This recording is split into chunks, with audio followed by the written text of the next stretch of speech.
Hello， 大家好，我哋今日就會嚟講解，當我哋攞到一個題目嘅時候，如果我諗唔到要寫啲咩故事，我要點樣算呢？同埋，如果我諗到好多唔同嘅故事，我又應該要點樣去選擇呢？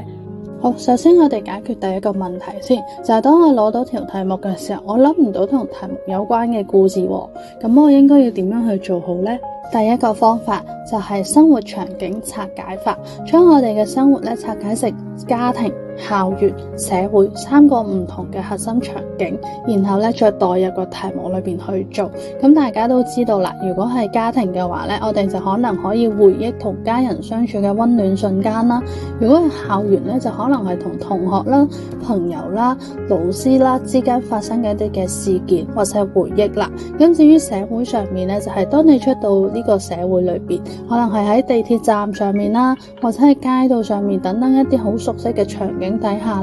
可能一啲嘅陌生人之間發生咗一啲嘅事件，令到你好有感觸嘅，咁都可以寫落呢篇文章裏邊啦。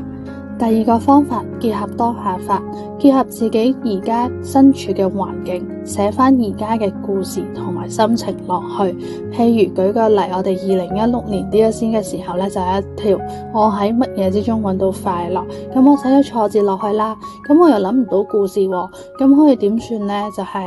我哋如果係坐喺文憑試嘅考場上面去寫呢一篇文章嘅時候，我哋就可以去諗啦。文憑試嘅成績佢決定咗我哋嘅未來。咁如果我考得唔理想，我要點樣去算呢？我要點樣去面對呢一個失敗，同埋我要點樣喺呢個裏邊揾到快樂呢？如是者呢一篇文章就會出咗嚟啦。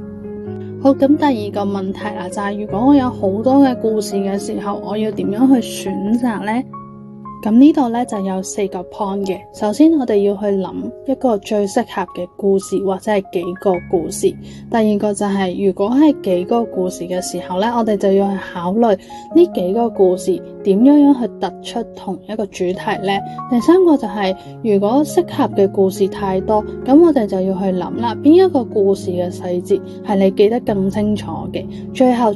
呢一個故事你可唔可以引發到讀者嘅情感共鳴呢？如果佢係更適合嘅，更能夠引出嘅，咁當然就去揀佢啦。